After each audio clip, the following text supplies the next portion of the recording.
లో సీఎం చంద్రబాబు నాయుడు మాట్లాడుతున్నారు. లైవ్ లో చూద్దాం. రిజర్వాయర్లు జలాశయాలని చెప్పి మీ అందరికీ విజ్ఞప్తి చేస్తున్నా. మీరు ఒక్కసారి గతాన్ని కూడా గుర్తుపెట్టుకోవాలి. రాయలసీమలో అందరూ ఒకే మాట అన్నారు, రాయలసీమ ఎవ్వరూ కాపాడలేరు, ఇది రాళ్ల సీమగా మారిపోతుందని అందరం కూడా ఆశ వదులుకున్నాం. కానీ సంకల్పం ఉంటే ఏదైనా చేయగలుగుతామని ఆలోచించిన వ్యక్తి సీమ గతిని, స్థితిని, భవిష్యత్తును మార్చేదానికి రూపకల్పన చేసిన నాయకుడు ఎన్టీ రామారావు గారు. ఆ తర్వాత నేను కూడా ఒకటే చెప్పాను, నేను మీకు అండగా ఉంటా. రాయలసీమ రాళ్లసీమ కాదు, రాయలసీమ రత్నాల సీమగా చేసే బాధ్యత నాదని నేను చెప్పి ఆ ఉక్కు సంకల్పంతో ముందుకు పోతున్నాం. ఈరోజు మీరు ఒక్కసారి చూస్తే నీళ్లు ఇస్తే రైతులు ఇక్కడ బంగారం పండిస్తారు. మనది వ్యవసాయ ఆధార రాష్ట్రం. సాగు బాగుండాలంటే నీళ్లుండాలి. అందుకే సాగునీటి ప్రాజెక్టులకు ఎక్కువ ప్రాధాన్యత ఇచ్చాం. 14-19 68,000 కోట్ల రూపాయలు ఆధునిక దేవాలయాలకి సాగునీరు జలాశయాలు ఖర్చు పెట్టిన పార్టీ తెలుగుదేశం పార్టీ.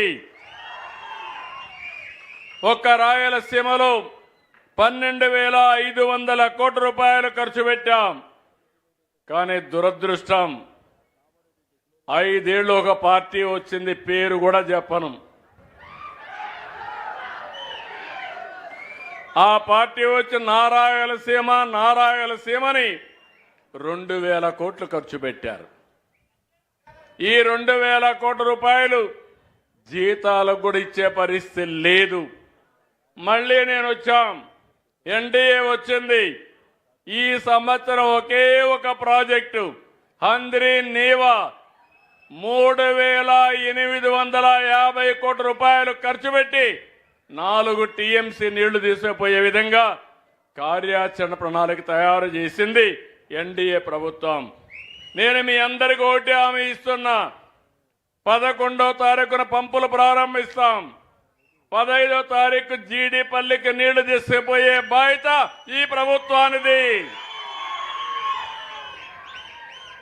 మీరందరూ గుర్తుపెట్టుకోవాలి, సాగునీటి విషయంలో సీమలో పేటెంట్ ఏదైనా ఉందంటే అది ఎన్డీఏది, తెలుగుదేశం పార్టీది. తెలుగు గంగ ఎవరి తమ్ముళ్ళో ప్రారంభించిందని మిమ్మల్ని అడుగుతున్నా. పోతిరెడ్డి పాడు ప్రారంభించింది ఎప్పుడని మిమ్మల్ని అడుగుతున్నా. గాలేరు నగరు ఎవరు ప్రారంభించారని మిమ్మల్ని అడుగుతున్నా. హంద్రీ నీవా ఎప్పుడు వచ్చిందని మిమ్మల్ని అడుగుతున్నా. గండికోట మొదలుకొని అన్ని ప్రాజెక్టులు కడాకు సిద్ధాపురం వరకు నేనే ప్రారంభించా, నేనే నిర్మాణం చేశాం. అందుకే ఈరోజు మీరు ఒక్కసారి చూస్తే నేను ఎప్పుడు కూడా తెలుగు రాష్ట్రాలు బాగుండాలి, అటు తెలంగాణ బాగుండాలి, ఇటు ఆంధ్రప్రదేశ్ బాగుండాలి. నాకు ఇచ్చిన గౌరవం చరిత్రలో తిరిగి ఎవ్వరికి ఇవ్వరు, ఎవరికి దక్కదు. మీరందరూ చూస్తే సమైక్య ఆంధ్రప్రదేశ్లో 10 సంవత్సరాలు ముఖ్యమంత్రి, 10 సంవత్సరాలు ప్రతిపక్ష నాయకుడిని. ఎవరు కూడా ఇంత సుదీర్ఘ కాలంలో ముఖ్యమంత్రిగా ప్రతిపక్ష నాయకుడిగా లేరు. విభజన జరిగిన తర్వాత మళ్ళీ రెండోసారి ముఖ్యమంత్రిని. నా ఆలోచన ఒకటే, ఎట్టి పరిస్థితుల్లో కూడా తెలుగు జాతి ప్రపంచంలోనే నెంబర్ 1గా ఉండాలనేది నా సంకల్పం. అది చేస్తాం. 9 ఏళ్ల పరిపాలన ఆ రోజు. హైదరాబాద్ ఈరోజు చూస్తే తెలంగాణ రాష్ట్రానికి తలమానికం. 70% ఆదాయం హైదరాబాద్ లో వస్తుంది. అదే సమయంలో దేశంలోని ఎక్కువ తలసరి ఆదాయం వచ్చే రాష్ట్రం తెలంగాణ రాష్ట్రం అంటే అది ఆ రోజు మనం అభివృద్ధి చేసుకున్నాం. అది కొనసాగిస్తున్నారు. కానీ మన రాష్ట్రానికి వస్తే 5 ఏళ్లు రాష్ట్రాన్ని విధ్వంసం చేశారు, పూర్తిగా నష్టం చేశారు. నేను 4వసారి ముఖ్యమంత్రి. మీరందరూ గుర్తుపెట్టుకోవాలి, చెడిపోయిన వ్యవస్థని సరిపెట్టడానికి రాత్రింపగుళ్ళు పనిచేస్తున్నా నాకు 24 గంటలు చాలడం లేదు తమ్ముళ్ళు. ఆ విషయం మీరు గుర్తుపెట్టుకోవాలి. అయితే భగవంతుడు అందరికీ 24 గంటలే ఇచ్చాడు. ఆరోగ్యంగా ఉంటే ఇంక కొన్ని సంవత్సరాలు బతుకుతాం. బాగా చెడు అలవాట్లుంటే, చెడు ఆలోచనలుంటే తొందరగానే పోతాం. అవునా కాదా అని మిమ్మల్ని అడుగుతున్నా. అందుకే ఈరోజు మీరు చూస్తే 3,890 కోట్ల రూపాయలతో హంద్రీ నీవా కాలువల విస్తరణ, కాలువల లైనింగ్ ఇవన్నీ మొదలుపెట్టాం. నేను ఒక టార్గెట్ పెట్టాను. ఈ నెల 15కు జీడిపల్లికి నీళ్లు రావాలి.